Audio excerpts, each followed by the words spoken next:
This week's best MMA bets, we're talking UFC Vegas 51 and Bellator 277. Two pretty damn good cards. Main event for the UFC card, Luque versus Muhammad. That's an interesting matchup in the welterweight division.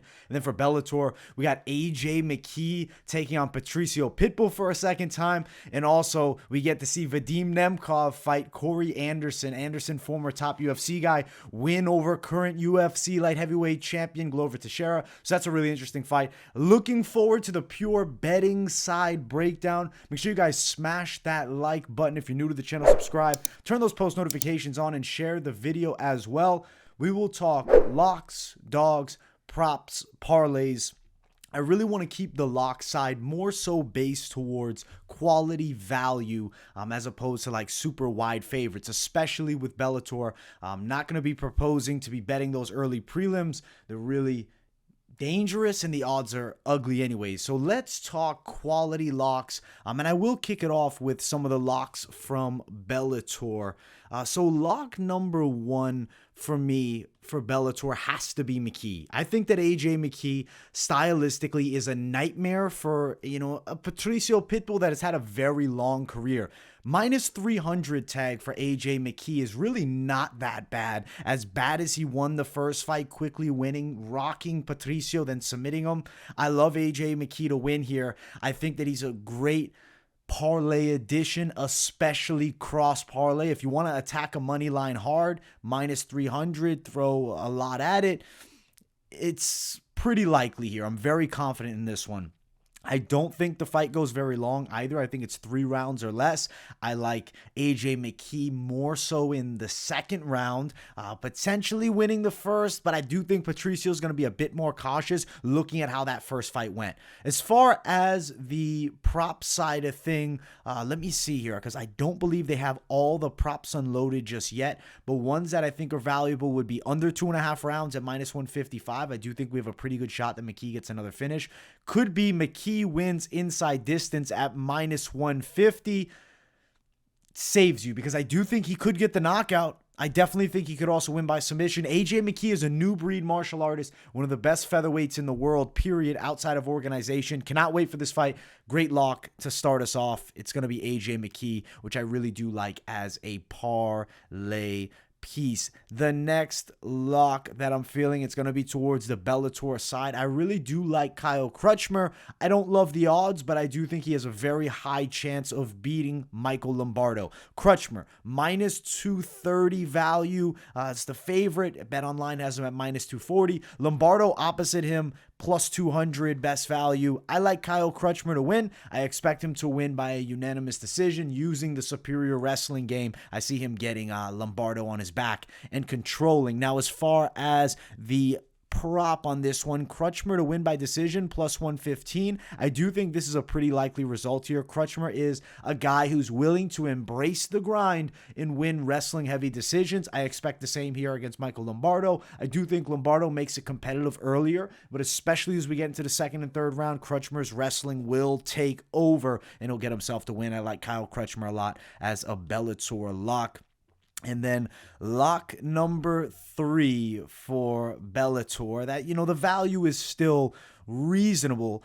I think Dovletsan Yegshimurmadov really should beat Rafael Carvalho. Carvalho is a rangy kickboxer. Dovletsan, pretty well-rounded, does have decent power in his hands, is a guy that can land takedowns. Yes, you look at the Corey Anderson fight, he was outmatched. Anderson is top of the line. Carvalho lost recently, split decision to Lorenz Larkin. Hasn't looked great in many fights. He's on a losing streak. He's been cut from Bellator and brought back. Dovletsan Yegshimurmadov is in a must-win situation. I do think he comes out successful here because Dovletsan is in need of that first Bellator victory. I like the value around minus 170, minus 160. I don't think he's a bad play. I do think Shuramadov wins this fight, leaning more so by decision. I do think Carvalho is going to be a hard guy to finish. If it is by decision, Yegshimurmadov wins decision, plus 155. I do think there's a good potential of that. Now, note that Carvalho has a range edge. I do think this fight goes a bit long. That size is a factor. And if you are looking at just playing the over 2.5 is minus 195. I like the side of Dovletsan Yagshiromadov. Those are what I'm feeling is the quality locks for Bellator. I've talked about this. I don't like the early prelim side, betting on guys that have, 3 fights, 2 fights, 1 fight. I think you're just playing with a lot of risk there. I do like Aaron Pico to win, but the odds are extremely wide for him, and it's really not worth touching the line. Let's talk some UFC locks of the night. We'll start off with lock number 1 for the UFC, and we're going to start it out with quality odds first. I think Omar Gadzhiev has a really good chance to beat Kyle Barallo by a dominant unanimous decision with a wrestling-heavy game. Small cage. I think Barallo, looking back to that fight with Aaron Jeffrey, there's opportunities for a grappler to control him, and I think that Omar Gadzhiev is a problem. I think he's a very dangerous guy when he gets on top. He seems to mix in his strikes and takedowns extraordinarily well. I think he beats the rangy Kyle Barallo. In a 30-foot octagon, it's a very interesting matchup, more so than it is in the 25, because Barallo needs a ton of space, and I don't think he's getting a lot here. I like Omar Gadzhiev for the win at -130 as the favorite. Now, as far as playing a line on this one, I do think Omar Gadzhiev probably grinds towards a decision. It's going to be very hard to finish off Kyle Barallo. Gadzhiev wins by decision, +250 tag, which I like. +250, Omar Gadzhiev by decision would be the best prop there. I do think we're going a bit longer. Over 1.5 is -210. I think pretty good chance of that. Kyle Barallo, even if he is to win the fight, I have a very hard time seeing Omar Gadzhiev being quickly beaten and dominated here. I think it's very low likelihood. Omar Gadzhiev for the win. I like him as a lock for the UFC, and the value is pretty fantastic. The next lock for the UFC is going to be Martin Buday over Chris Barnett. Size difference. Barnett is not, true statured heavyweight. He's just a guy with a lot of weight on him, and he's athletic, and he's shorter, and he's fun to watch. Martin Buday is a legitimate heavyweight. He's going to get the W. He's a -220 favorite. I like the close money line. I also think that Buday gets a finish inside of the distance, and I'm really leaning TKO. Buday by TKO is +115. I think it will be on the ground even. He may get Chris Barnett on his back, and I think Barnett's going to have a really hard time dealing with Buday's size from the top position, and I think Buday gets a stoppage. I'm thinking second round knockout, TKO rather. I think that's the method of victory, and I think a W for Buday to beat Chris Barnett. Good way to start your UFC career off, beating a guy with a name that really has attached with a lot of fun. He's a fun style, Chris Barnett, and I think Buday gets a stoppage here. TKO, I like it in the second or third, and I like the TKO prop at +115, but not bad. -220, -230 for Martin Buday as far as just a straight money line play. Let's keep running with these UFC locks. This next one is going to be ugly odds, but it's Penny Kianzad over Lena Landsberg. They did fight before many years ago, and I think Penny Kianzad is on her way to beating the 40-year-old Lena Landsberg by a dominant decision. I think she wins for sure, so I like her as a parlay piece. But as far as the method of victory, I wouldn't be shocked if Kianzad somehow got a late stoppage. For that, it's +600. But I'm expecting a decision. Kianzad wins by a decision, -160. Kianzad by KO, +160. There's a massive difference. I like Kianzad for the win. I like her as a parlay addition. You're probably not going to be money lining her up at -370. But as a parlay piece, that is a nice touch, and one that I definitely would support you guys on adding in if you want to risk it with the women's MMA. The next fighter that I really do consider to be a lock is Pat Sabatini over TJ Laramie. Ugly odds again for this fight, -400 for Sabatini, +400 for TJ Laramie. I like the Pat Sabatini side a lot here, and I think he gets it done inside of the distance. Under 2.5 is +120. That's interesting. I think there's a good chance that Sabatini gets a second or third round submission. Sabatini by sub is +175. If you went Sabatini wins inside distance, +140. I like Sabatini for the W. I think he's more of the parlay piece. Playing the props on this one, under 2.5 isn't bad. I do think that Laramie may open up and opportunities for the submission for Sabatini will be there, though TJ Laramie is a very athletic guy with good wrestling, so it seems like the books think we might be going a bit longer here, but fight goes distance. is at a pick'ems minus 115 each. I like Pat Sabatini. I'm going to pick him by submission. The submission prop plus 175, under 2.5 plus 120. Give me that Pat Sabatini side minus 400. He's not a terrible parlay piece, but he is very wide. I mean, I know some of you guys wouldn't be interested in adding in somebody that wide, but he's a very confident pick. Now, the final of the UFC locks is a late notice edition fight. And Anglusa is a live underdog in a sense, but Munir Lazzez, I think, technically is far superior. I think that the wrestling defense for Lazzez will carry him through in this fight. I don't think Luce is going to be able to use, which normally he'll use a lot of power and muscle strength and get guys down. I think Lazzez has the takedown defense chops here to fend off Luce's attempts, which are going to happen because when he starts getting touched up a little on the feet by the more technical and quicker striker Lazzez, I think that Luce is going to look to shoot. Will he land a couple takedowns? It's not impossible, but I do think Lazzez gets a win. I kind of like Lazzez by decision, even though Luce is taking on short notice. Just recently fought John Doomsday Howard and win a unanimous decision there. It was just a few weeks back, early in April. As far as the betting side, as far as like money line, minus 200, Lazzez, I like. But if you went Lazzez wins decision, plus 135. But I don't really like the props here. Personally, not feeling them. Minus 180 for over 2.5. I don't like the props on this one. It's a short notice fight. We don't know exactly what to expect from Lusa. If it was full camp, I'm still picking Lazzez. There might be a chance for Lazzez stoppage. I like Munir Lazzez to win the bout at minus 200. Give me him. And I do feel some decent confidence towards Lazzez, man. I feel like he's a guy with a lot of ability. He had a bad fight in the last one against Alves, but he'll bounce back here.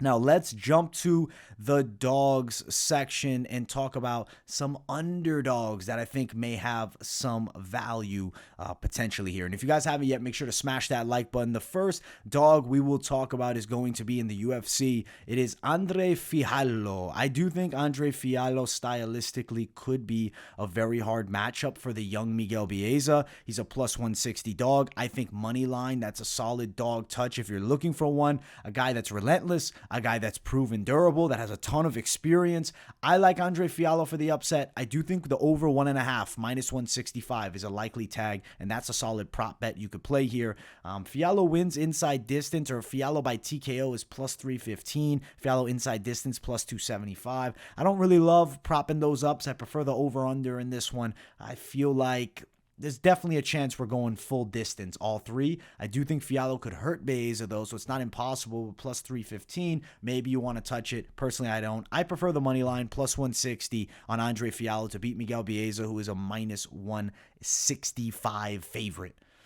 Let's keep running. We got the next dog of the night. It is remaining here, UFC. It's going to be Jesse Ronson, who is a close money underdog against Rafa Garcia, plus 100.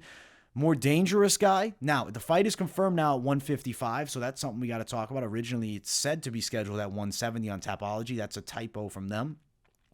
I think that Jesse Ronson has the better striking than Rafa Garcia. I think the wrestling chops are there. Garcia's a guy that needs the full 15. He's not really a damaging striker, whereas Ronson has real finishing ability. I think he can touch up Rafa Garcia on the feet. I do think we're probably going a bit long here, especially at 55. I actually think it's a lot more favorable of a matchup towards the Rafa Garcia side. Still don't like him to win. I think we can see a W on the side of Jesse Ronson as a very close money underdog, win by decision, maybe even a finish later in the fight.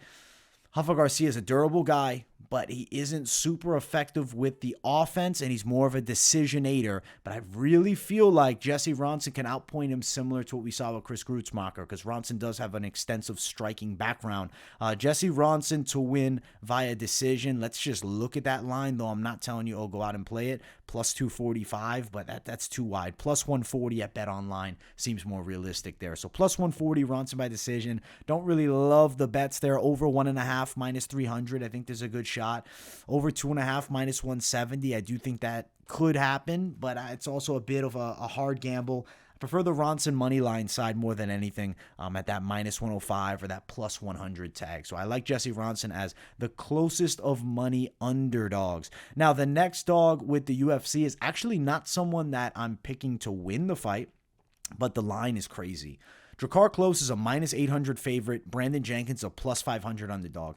You have to touch Brandon Jenkins as a dog. I mean, you don't have to touch him, but if you're craving to touch a dog that's extremely widespread, a guy that has finishing ability, and Drakkar Klose, someone known to get a little bit reckless, it's not a terrible bet. Brandon Jenkins plus 500. So I have to note that line. I do think he's a decent dog. Not picking him to win the bout, but it's definitely not impossible that he finds a knockout and sleeps Drakkar Klose. As far as the prop on that one, for Jenkins to win by knockout, let's look at it. Jenkins to win by KO is plus 900. Interestingly enough, Klose to win by KO is plus 200. And he's as big of a favorite as he is, which is kind of nuts to see a plus 200 tag. Klose, not known for finishing fights, could get a finish in this matchup over Jenkins. Very interesting matchup. I think Klose could get wild. He might get caught. He definitely might catch Jenkins.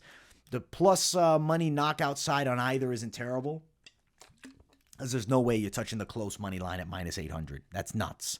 He's way too wide of a favorite. Minus 550 at best value. There's really nothing there. Another underdog that I want to say is worth mentioning for the UFC, even if it's against the picks, Kevin Croom. Question mark. How will his cut look at 135 pounds? He started his UFC career at 55 on short notice, naturally fights at 45, hasn't fought at 35 since 2014. That's a long time to not be fighting at a weight class and now decide, hey, I'm going to cut that weight. He's 5'11", long, tall dude.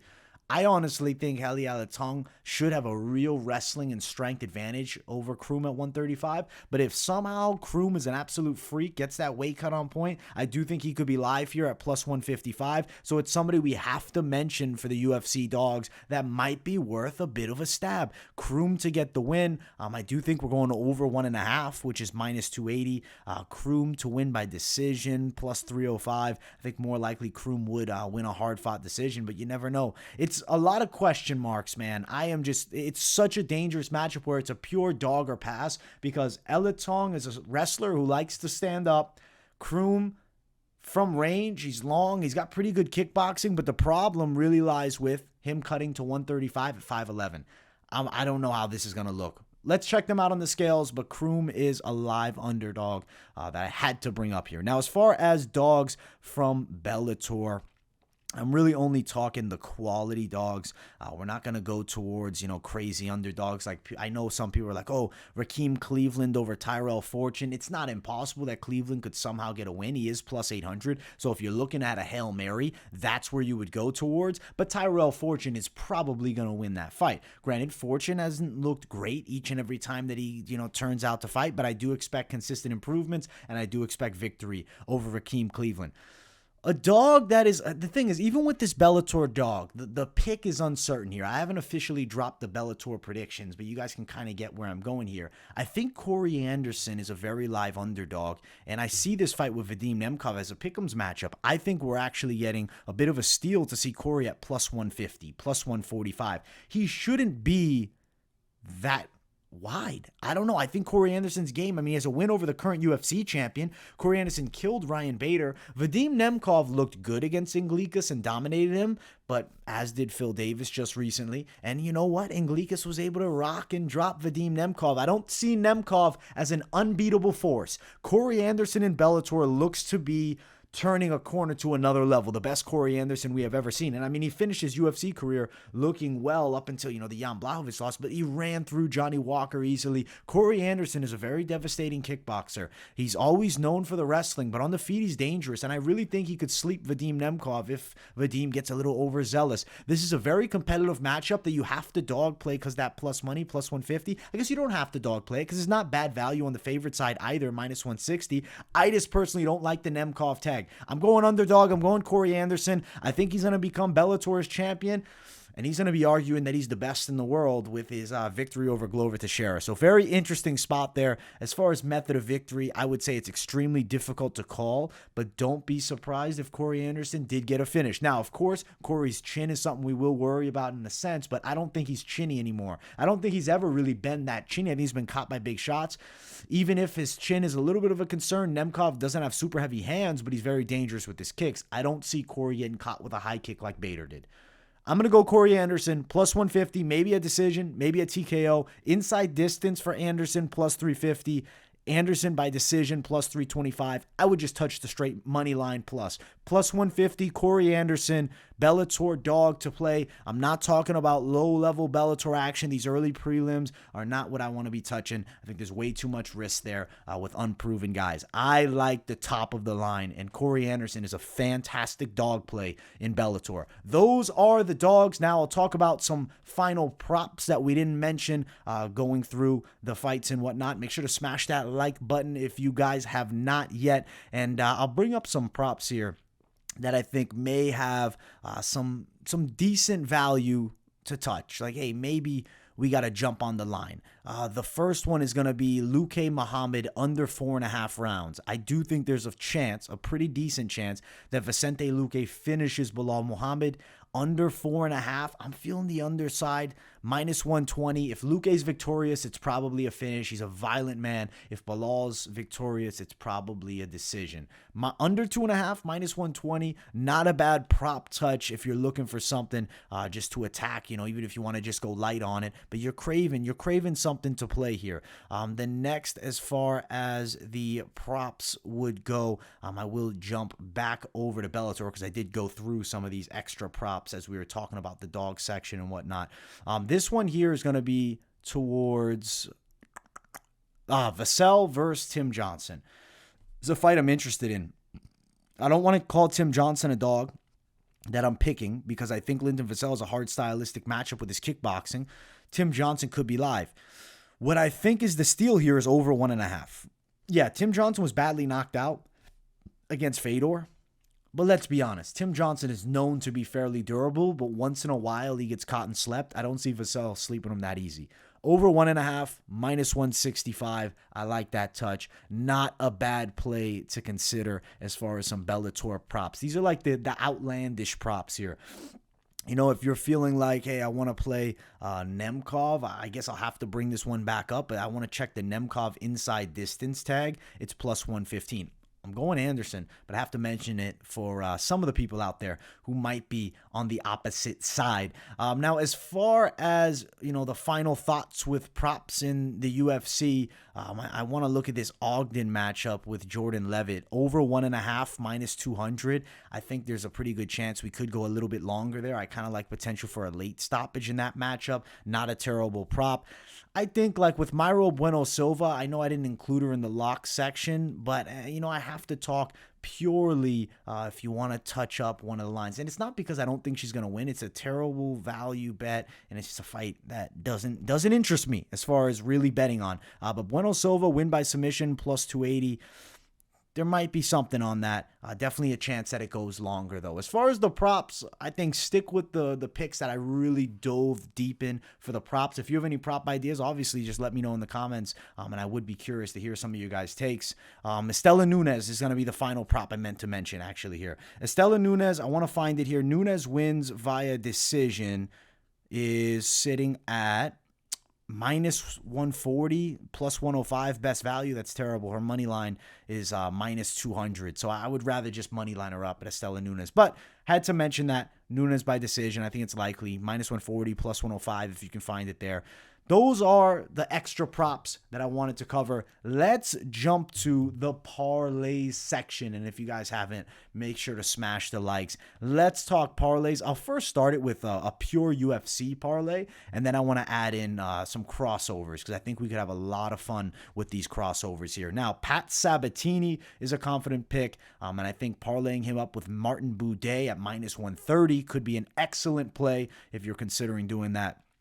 If you're like, hey, man, I'm really not feeling like touching the Sabatini side, I totally understand why people would be more hesitant. You say, I want closer money plays. Omar Gadziev, +162 with Martin Boudet. That's not a bad parlay, guys. That's really not a bad play at all. I'm going to have a couple more written down here that I wanted to line up. Let's add in. Hey, I need to add in somebody, a female fight. Maybe you're like, listen, the odds are wide, but I want Penny Kianzad on the line because I like it. It would bring you to +226. If you're like, hey, I want it wide, keep me with Pat Sabatini, +294. The value isn't great there, but it's still a fairly wide mark. Personally, I don't like adding in -400s or at least more than one of them. So let me just take Sabatini out for that reason. We're still at +225. If you added in Munir Lazzez to beat Ang Lusa, you're looking at plus 375. That's Lizez, Kianzad, Omar Gadzhiev, and Boudet. If you're like, listen, I don't care, give me Sabatini. We got 5 fighters, big favorites, plus 473. Now, I want to clear this one out and add in a little bit of a mix and match from Bellator. So let's say we're going Bellator. I think that AJ McKee is like your staple to really place your parlays around here with Bellator, because I think there's a pretty high likelihood that he gets the win. Personally, I have a hard time seeing him not getting the win there. If you're going pure Bellator, I think Dovletsan, Yegshur Amadov, and AJ McKee at plus 105 is not a bad play. I'm going to save Dovletsan for something else. I don't want to load him in to the big cross play. As far as if I'm cross playing, I like AJ McKee, and then I like adding in Martin Boudet. That's minus 115 for both of them. 2 picks that I feel extremely good about, so that's a play that I absolutely love. If you're not really craving to play just a 2-fighter, you want to add in Boudet, and then you want to also maybe play with a close money favorite like Omar Gadzhiev. You're looking at plus 235, having AJ McKee as a staple around there. If you don't want Omar Gadzhiev, it's understandable. We'll line up with like some real strong picks. We'll do Sabatini. You're still getting plus money if you added him in at plus 125. Or Kianzad, still getting good money, plus 133. Lots of good ways to play these parlays, but I want to add some juice to the sales. I want to go AJ McKee, Martin Boudet, and I'm going to do it, guys. I'm going to have Corey Anderson on the line for plus 368. And then you're like, listen, I want to keep that juice flowing. I want great value. Go Omar Gadzhiev. You have a plus 740 4-fighter parlay that I think has a reasonable chance to cash. Of course, it's not a 100, but it definitely is possible here. Do you want to not play Corey Anderson? I understand people won't be on his side, so I will take him out for a moment here and finalize this. Like, I want to do like a Mystic Mac cross UFC style play. If you said, listen, I'm craving Fiallo as a UFC dog, it's plus 740. That's a great way to do it. If you wanted to add in Pat Sabatini still and you're at plus 900, we can go nuts with parlays. There's lots of ways to cross play it, but I really say stick with the very confident picks and the value. You know, if you want to play a more valuable play, throw less at it. If you're very confident, you want to hit that line hard, 2 3-fighter parlay max for most safe results. So if you said give me one that I like that I'm going to touch that I think is like the safest, nothing safe in the betting game, but the safest, it's Martin Boudet and AJ McKee at minus 115. You want to go a little bit crazy, you could go Corey Anderson, AJ McKee, and then you could also add in Andre Fiallo as a dog. That's plus 700. And then you say, listen, give me Boudet. I'm confident in him too. You're looking at plus 1,000. Let's go a little nuts. I like Penny Kianzad a lot. I think I might like Penny Kianzad more than I like Sabatini, plus 1,350, which is extremely good value, but could be a dangerous bet. Could get yourself in a tricky situation. Let's see here. Is there another fighter that we want to add to the line to finalize it with the ultimate value? I guess we're adding Omar Gadzhiev for plus 2,500. We're just going nuts here. You know, when I start doing these parlays, I start getting super excited just seeing the possibilities, but not a great way to do it off craziness. But if you wanted to go crazy, Corey Anderson, AJ McKee, Andre Fiallo, Martin Boudet, Penny Kianzad, Omar Gadzhiev, that is plus 2,500, which is a fairly valuable play. Obviously, you can mix and match, adding in some of the locks and some of the dogs, some of the good value, some picks that you're feeling good about as well. Overall, this card, I think, is a pretty interesting betting card, actually, for both the UFC and Bellator. I really like some of the Bellator lines, and I think I'm going to attack Bellator a bit here this week, and I'm looking forward to just watching that whole card, because that main and co-main is extremely high-level action, and this is something, a final note for those watching I didn't talk about. William Knight to win by knockout was a prop that was unfortunately kind of left out because it's not one that I really felt great about, but I want to include it right here. William Knight to win by KO is plus 350. I think there's a good chance that we see Clark win a boring decision over him, which is plus 163, or a grind-heavy decision. But we always have to talk William Knight by KO. So plus 350. If you stayed long for the whole video, you're getting that one. I actually like doing this on purpose. Leave a little Mystic Mac final play in there for the end for the people that stick around. Much love, guys. I hope you enjoyed another episode of this week's best MMA bets. Make sure to smash that like button. If you're new to the channel, subscribe, turn those post notifications, and share the video. Much love, my people. More content dropping all week, so keep it locked in right here at MMA Experts. Peace, guys.